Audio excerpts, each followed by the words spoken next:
What's up, guys, and welcome back to Tech Plan. Today we're going to be talking about Monstera Deliciosa. Let's check it out. So I've been growing Monstera for a very long time. I have a million experiments, obviously not a million, but many different propagation experiments. I've done single node propagation, cuttings from big mother plants propagation, and sphagnum moss, I think perlite, water, you name it. I've pretty much tried most mediums out there. I've grown them from seed. I've grown other Monstera species from seed. I've grown them in many different environments, different pot sizes, different ways. I mean, I have just a lot of general experience on how to grow these plants. The reason I'm making this video, and I honestly don't really want to make this video now because I still want to collect more footage and more examples, but I keep seeing these crazy things online. Again, this is like another one of these, like, I've been radicalized by watching plant YouTube. I've seen major, like, big YouTubers, like, perpetuate these, like, really weird things to do to your Monstera and show, like, completely inaccurate things. So we're going to get to the bottom of most of them. One of the first things I saw that was, like, really weird to me was, like, pruning the suckers away from the plants. There's been a lot of people that talk about this. I don't understand why. They basically say you should just cut away the lower, smaller leaves because they're sucking energy from the plant, which is, like, just insanity.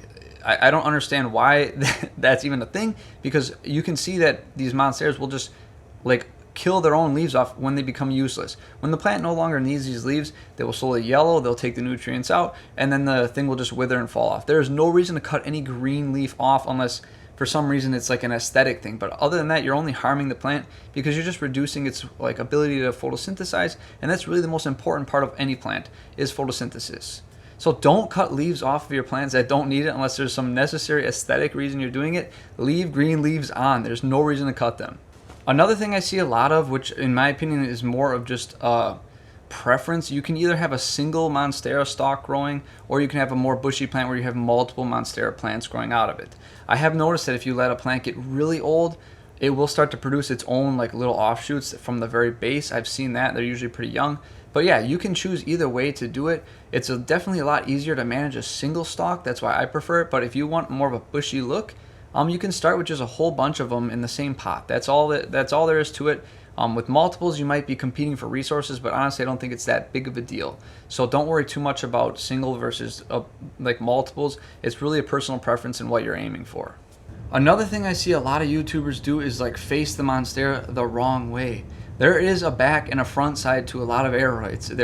Especially Monstera, there is a back side where the roots come from, and there's a front side where the leaves are gonna, like, come out so they can, like, get the sunlight and gather it. It's not like a spiral growing plant. Like, there's a definite backside that roots to, say, a tree or a pole, and as it goes up, it puts leaves outwards. And you can see that illustrated here. It is very obvious, especially in these tighter internodal plants. It's really easy to see. When the internodal length is a little longer, it gets a little more tough to see.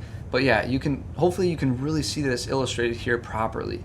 So to get that set up right, you want the back of the plant to be facing your actual plank or pole or whatever you're planning on bracing it up against. You do not want the front to face it because it's just going to get really weird, especially when you try and, like, face it towards sunlight or artificial light.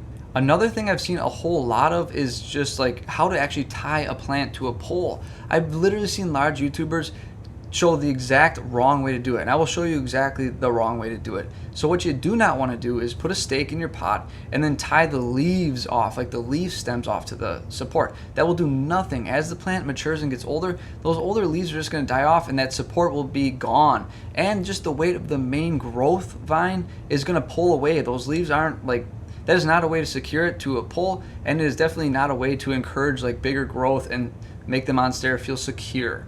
Now that I've showed you, like, what is wrong and what people are talking about that is incorrect, now you should have a general idea of, like, how these Monsteras work and grow. So now I'm going to illustrate exactly how to set one up for success.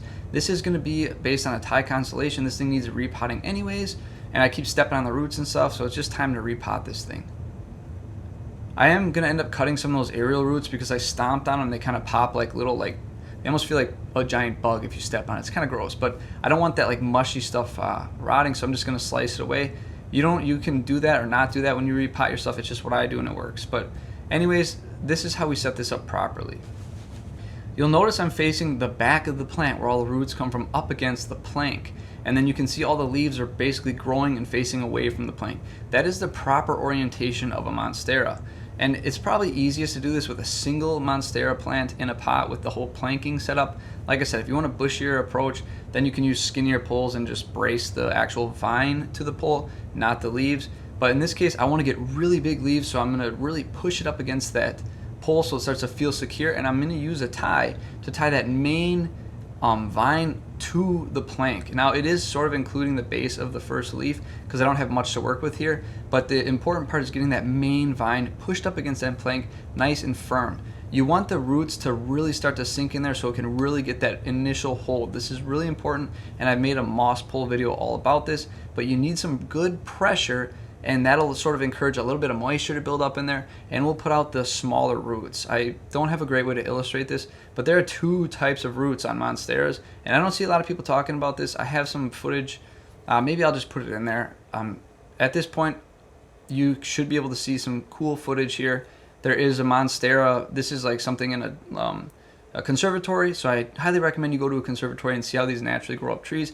But you'll see two types of roots. One is the massive like root that comes out like more of an aerial root, and this one usually will like come out and almost go all the way down to the ground and seek the earth or grab onto trees and stuff. But then there's a secondary set of roots that are much smaller, and those are what really grip into the tree or pole or whatever it's growing into. Those are what you truly want to come out and stick to your plank. Those are going to give you really secure grab. So based on that, that is why you want that pressed up there against it nice, so those little roots can really take hold. And they need a little more moisture from what I've found, and they need that feeling of like pressure and being pushed up against something. So now that you can sort of see how this is supposed to look, this is seriously the proper way to set up a Monstera plant if you really want that big leaf growth. Finally, the other big thing is going to be light. Light is crucial for all plants. They do fine in low light. I've got a bunch of Monsteras I've neglected for years in really low light, but they don't get big. The more light you can give them and the more support you can give them and let them really root into that support, you'll get massive leaves in no time. I hope this sort of dispels some of the myths that I'm seeing like perpetuated around here on YouTube, and you can kind of get an idea of how to do this properly. I guess that pretty much sums up this video, and I hope it was actually helpful and clarified some things because it's a little more detailed.